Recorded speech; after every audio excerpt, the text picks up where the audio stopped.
Sebelum Ian Masten, timnas Indonesia sudah kehilangan kesempatan diperkuat gelandang 521 miliar. Arthur Irawan puji permainan timnas Indonesia. Timnas Indonesia punya banyak cara menuju Piala Dunia, tetapi jalan ke sana tak akan mulus. Sintayong salah besar. Timnas Indonesia bukanlah negara terendah yang lolos ke putaran ketiga kualifikasi Piala Dunia. Selengkapnya hanya di Region Champion. Sebelum kita lanjut ke beritanya, ada baiknya teman-teman untuk memberikan like-nya ke video ini, karena like itu gratis. Terima kasih.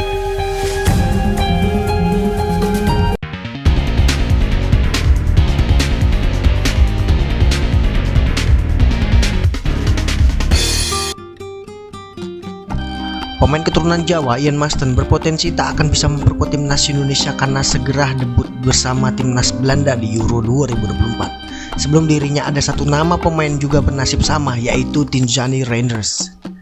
Ian Masten merupakan pemain yang dipanggil Ronald Koeman untuk memperkuat Belanda di Euro 2024. Pemanggilannya mendadak karena ia menggantikan Frenkie de Jong yang cedera.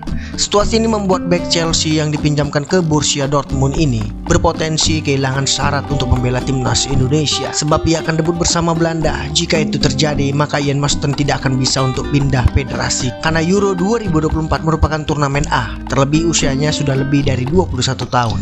Sehingga dari peraturan maka ia tak akan bisa membela negara lain. Nah, sebelum Ian Masten, ternyata timnas Indonesia juga pernah kehilangan pemain potensial lainnya, yaitu Tijjani Reinders. Gelandang AC Milan ini sejatinya dilirik Sintayong untuk memperkuat timnas Indonesia. Akan tetapi pemain berusia 25 tahun ini tidak merespon bujukan untuk membela skuad Garuda. Karirnya juga akhirnya meroket setelah dirinya pindah ke AC Milan. Ia pun langsung dipanggil oleh timnas Belanda. Sejauh ini ia sudah mencatatkan 9 caps bersama Belanda, yang artinya ia tidak bersyarat untuk membela timnas Indonesia sampai kapanpun.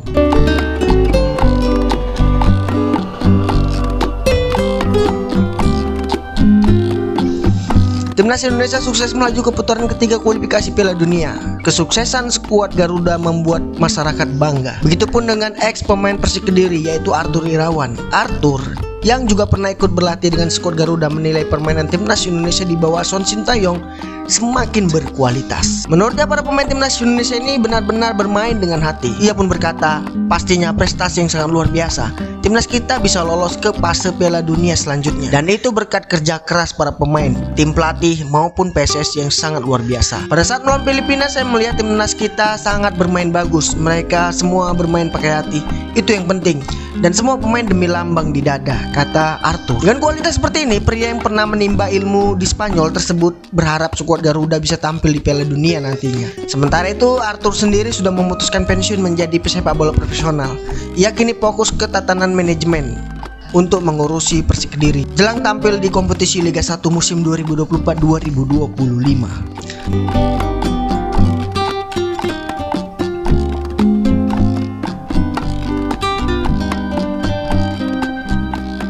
Lolos ke babak ketiga kualifikasi Piala Dunia 2026 zona Asia merupakan gerbang buat timnas Indonesia melaju sejauh mungkin.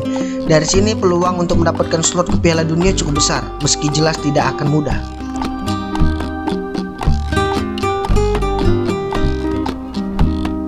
Pelatih timnas Indonesia, Sintayong, sudah harus mengambil ancang-ancang untuk mempersiapkan anak asuhannya menghadapi babak ketiga kualifikasi.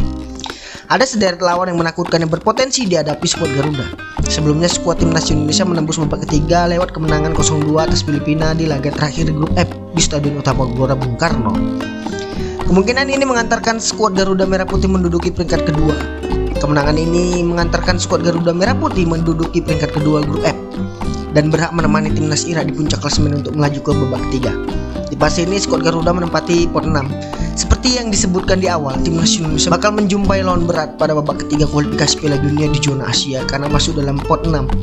Itu artinya Justin Hapner dan kawan-kawan akan satu grup dengan tim dari pot 1 sampai 5. Perlu diketahui, pada babak kualifikasi Piala Dunia sebanyak 18 tim akan dibagi ke ketiga grup yang masing-masing berisikan 6 tim.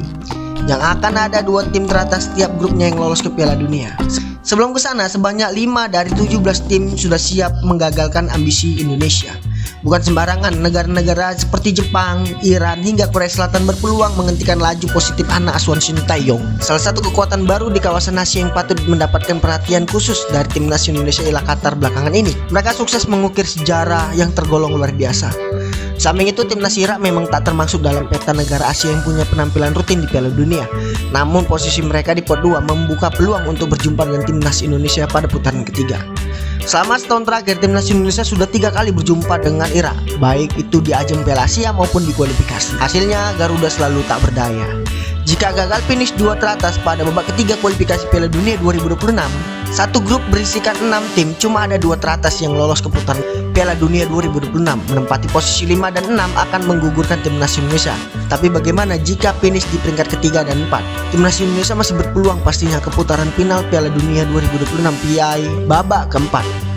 Di fase ini akan ada 2 grup berisikan masing-masing 3 tim, dan puncak klasemen saja yang lolos otomatis ke putaran final.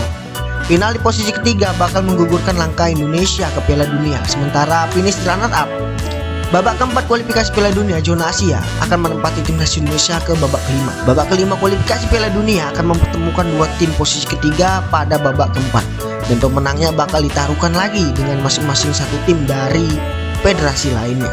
2 dari 6 tim yang tersisa pada babak kelima kualifikasi Piala Dunia akan ngebaik di semifinal ditentukan berdasarkan ranking FIFA. Artinya 4 tim lainnya harus saling mengalahkan lebih dulu setelah drawing.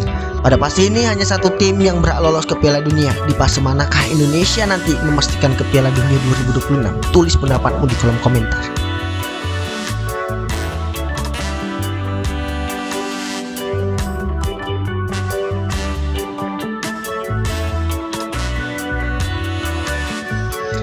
Pernyataan juru taktik asal Korea Selatan itu justru salah. Pasalnya, masih ada 1 negara yang posisinya di bawah timnas Indonesia dalam ranking FIFA. Negara tersebut adalah Kuwait. Ya, seperti yang kita ketahui, negara kita sudah memastikan lolos ke putaran ketiga kualifikasi Piala Dunia. Tiket itu didapatkan timnas Indonesia setelah menduduki peringkat kedua dalam klasemen akhir grup F putaran kedua kualifikasi zona Asia. Dalam 6 pertandingan yang dijalani, timnas Indonesia menang 3 kali, kalah 2 kali, dan imbang 1 kali. Total 10 poin sudah cukup bagi timnas Indonesia untuk menemani Irak melaju ke babak selanjutnya. Bagi Sintayong, ia telah sukses membuat sejarah untuk sepak bola negara kita. Pasalnya ini untuk pertama kalinya timnas Indonesia lolos ke putaran ketiga kualifikasi Piala Dunia zona Asia. Pada babak tersebut ada 18 negara yang akan bertanding. Selain timnas Indonesia dan Kuwait, 16 negara lainnya adalah Qatar, Jepang, Korea Selatan dan Korea Utara, Cina, Oman, Kirgistan, Iran, Uzbekistan, Irak, Yordania, Arab Saudi, Uni Emirat Arab, Bahrain, Australia, serta Palestina. AFC sudah membagi ke 18 negara itu ke 6 pot. Drawing pembagian grup putaran ketiga kualifikasi Piala Dunia akan dilakukan AFC di Kuala Lumpur nantinya. Dari 18 negara itu, AFC akan membagi ke dalam grupnya masing-masing yang diisi 6 negara.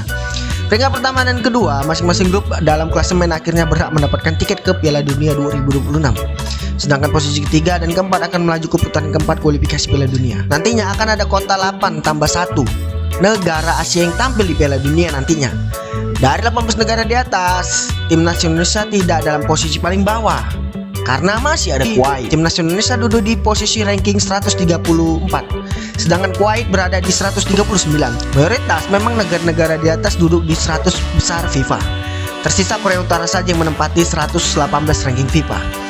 Berbicara kepada media Korea Selatan, Never, Sintayong menyadari bahwa timnas Indonesia paling bawah, padahal masih ada Kuwait yang tertinggal beberapa peringkat saja dari timnas Indonesia. Faktanya peringkat FIFA Indonesia adalah yang terendah dari 18 negara yang lolos ke babak ketiga kualifikasi. Anda harus berharap kebetulan bisa melaju ke putaran final Piala Dunia, kata Sintayong. Sintayong sudah mempunyai target pada putaran ketiga kualifikasi Piala Dunia. Pelatih berusia 53 tahun itu berusaha semaksimal mungkin agar timnas Indonesia lolos ke putaran keempat kualifikasi. Dia pun berkata, "Saya pikir kami dapat mencoba untuk berada di posisi ketiga dan keempat. Kemudian kami mengincar ke babak keempat, lalu setelah itu memikirkan tentang babak playoff," kata Sintayong. Adapun putaran ketiga kualifikasi Piala Dunia zona Asia akan digelar pada September 2024 sampai Juni 2025. Timnas Indonesia menjalani 5 laga kandang dan 5 laga tandang dalam periode tersebut pastinya.